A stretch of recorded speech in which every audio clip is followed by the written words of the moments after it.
ពាក្យមើងងាយដែលអ្នកតែងជួបប្រទះនៅពេលចាប់ផ្ដើមអាជីវកម្មការធ្វើអាជីវកម្មមិនមែនត្រឹមតែជាការប្រកួតប្រជែងលើទីផ្សារនោះទេប៉ុន្តែវាក៏ជាការតស៊ូផ្នែកផ្លូវចិត្តដែរជាពិសេសជាមួយនឹងពាក្យសម្ដីអ្នកជំនាញខ្លួនជាពិសេសមនុស្សជិតស្និទ្ធស្គាល់គ្នាពេលទៅបើកហាងថ្មីរងការសង្ស័យនឹងបន្តិចបង្អាក់នៅពេលដែលយើងហ៊ានបោះបង់ជំហានចេញមកចាប់ដើមរកស៊ីនេះគឺជាសម្ដីដែលគេតែងតែចោលមកកាន់យើង1ល្ងងណាស់ដែលយកលុយសន្សំមកបើកហាងអ្នកដទៃតែងតែមើលឃើញអំពីហានិភ័យខ្លាចខាតខ្លាចរលាយលុយជាឱកាសពួកគេគិតថាការយកលុយដែលខំសន្សំយ៉ាងលំបាកមកប្រថុយគឺជារឿងល្ងងខ្លៅប៉ុន្តែសម្រាប់សហគ្រិនការប្រើប្រាស់ដើមទុនគឺដើម្បីបង្កើតប្រាក់ចំណេញឲ្យកើនឡើងមិនមែនទុកលុយ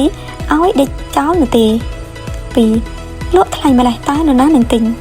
គេវាតម្លៃផលិតផលឬសេវារបស់យើងដោយផ្អែកលើតម្លៃតែមួយមុខដោយមិនបានស្វែងយល់ពីគុណភាពការវេចខ្ចប់សេវាកម្មឬគុណតម្លៃដែលយើងផ្ដល់ជូនអតិថិជននោះទេ3ចាំមើលទៅមិនយូរប៉ុន្មានទេគង់តែរលំឬបិទទ្វារទេនេះជាពាក្យពេចន៍ដែលចេញពីការច្រណែនឬការគិតអវិជ្ជមានមនុស្សមួយចំនួនមិនចង់ឃើញយើងជោគជ័យទេហើយតែងតែរងចាំមើលនៅ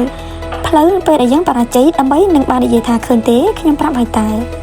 4ហាងធំគេនៅតែលក់មិនដាច់ផងចុះទម្រាំហាងប៉ុណ្ណឹងប្រហែលជាមិនរស់ទេគេយកយើងទៅប្រៀបធៀបជាមួយនឹងអាជីវកម្មខ្នាតធំដោយភាពទិដ្ឋិនិយមតាមការពិតអាជីវកម្មតូចតាចមានភាពបត់បែនខ្ពស់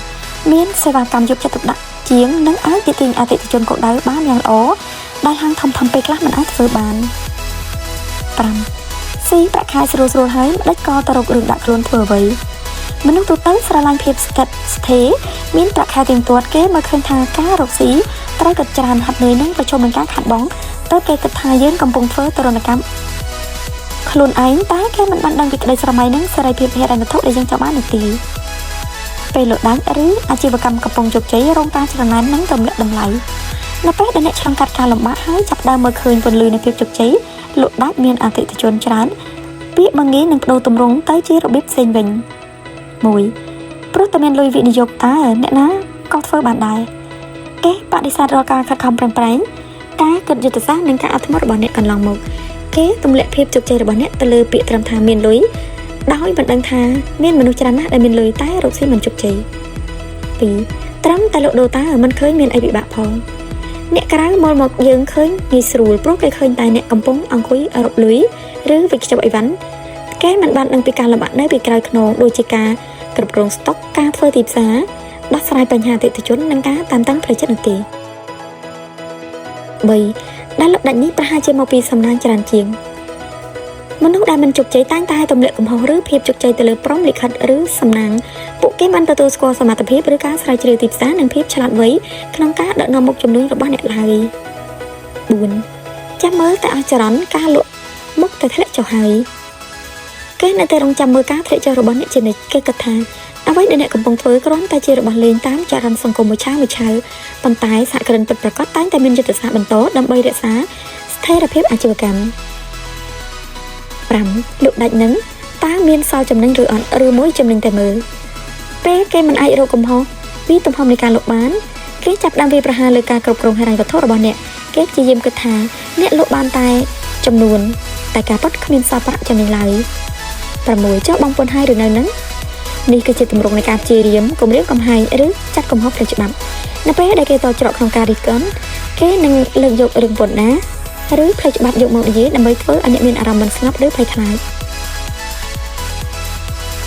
ដើម្បីអាចឈរជើងបានរឹងមាំនិងឆ្លងកាត់ពាក្យមើលងាយទៅនោះបានអ្នករកស៊ីគួរអនុវត្តតាមវិធីសាស្ត្រទាំងនេះត្រូវចាំថាមនុស្សរិះគន់អ្នកព្រោះពួកគេយកបទពិសោធន៍ភាពភ័យខ្លាចនិងសមត្ថភាពរបស់ពួកគេមកវាស់វែងក្តីស្រមៃរបស់អ្នកមិនមែនជាការពិតរបស់អ្នកឡើយផ្ដោតលើអតិថិជនពិតប្រាកដកុំខ្ជិះខ្ជាយពេលបញ្យល់អ្នកដែលមិនមានដំណងទិញចូលចំណាយពេលស្ដាប់ការរិះគន់ដើម្បីស្ថាបនាពីអតិថិជនពិតប្រាកដទៅជាការប្រសើរត្រង់យកតែរឿងល្អៗបើគេថាលក់ថ្លៃកុំតន់ខឹងត្រូវសួរខ្លួនឯងថាតើការវេចខ្ចប់និងគុណភាពរបស់យើងសមនឹងតម្លៃហើយឬនៅបើគិតថាសមហើយបន្តដំណើរទៅមុខទៀតចុះរក្សាភាពស្ងៀមស្ងាត់និងសាងលទ្ធផលការតបតដោយកំហឹងគ្មានប្រយោជន៍ទេភាពជោគជ័យរបស់អ្នកគឺជាសម្លេងឆ្លើយតបដ៏ខ្លាំងនិងមានអត្ថប្រយោជន៍បំផុត